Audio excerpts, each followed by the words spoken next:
Iman itu tidak statis, tidak berhenti, tetapi bertumbuh. Nah, iman yang bertumbuh, iman yang dewasa, itu adalah iman yang mengubahkan hidup seseorang.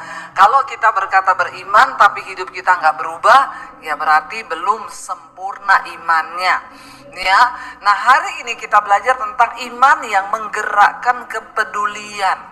Harusnya orang Kristen yang sudah bertumbuh dalam iman, dia punya rasa kepedulian yang tinggi, ya. Jadi tidak masa bodoh. Kalau ada orang berkata Kristen tapi hidupnya masa bodoh, jadi suami masa bodoh, jadi istri masa bodoh, jadi anak masa bodoh, lah ini saudara perlu ya dibaptis ulang 15 menit, direndam agak lama, ya, biar buka mata langsung di rumah Bapa di sorga.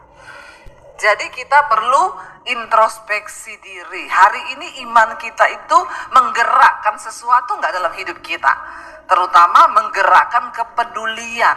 Kenapa disebut manusia rohani? Karena kita sudah mengalami perjumpaan dengan Tuhan Yesus, hidup kita diubahkan, semua kedagingan kita dimatikan, sehingga lambat laun kita ini diubah menjadi manusia rohani. Ya, nah dikatakan di sini kalau ada seorang kedapatan melakukan suatu pelanggaran, maka kamu yang rohani. Nah, maka kamu yang rohani harus memimpin orang itu ke jalan yang benar. Masalahnya gini, lah itu dia Bu, orang saya aja juga melakukan pelanggaran tiap hari. Bagaimana bisa saya membimbing orang lain?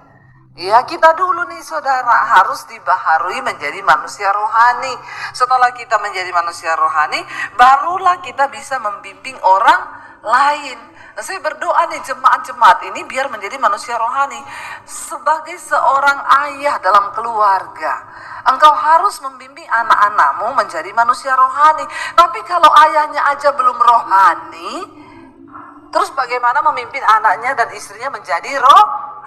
Yang gak mungkin kita bisa membimbing orang, anak. Kita nih semua dipanggil menjadi hamba Tuhan loh, menjadi gembala.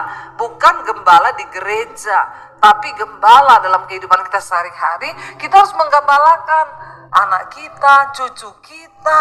Amin.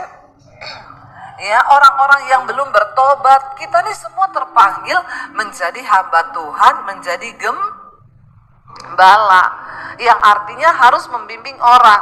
Nah, kalau ada orang melakukan pelanggaran, maka kita ini yang sudah rohani harus memimpin orang itu ke jalan yang benar. Karena kita juga sudah berdiri di jalan yang benar. Kita ini dituntut menjadi manusia rohani yang harus bisa membawa orang lain. Nah, bapak-bapak, kan kamu gak bisa ngomong ke anakmu, kamu jangan merokok loh ya. Kamu tahu rokok itu gak bagus loh. Ya, laku bapak merokok, kan bapak, kamu enggak boleh. Lah ada bapak kayak begini saudara. Bagaimana mungkin engkau bisa menjadi terang ya bagi sekelilingmu kalau kau sendiri saja tidak menjadi pelaku firman?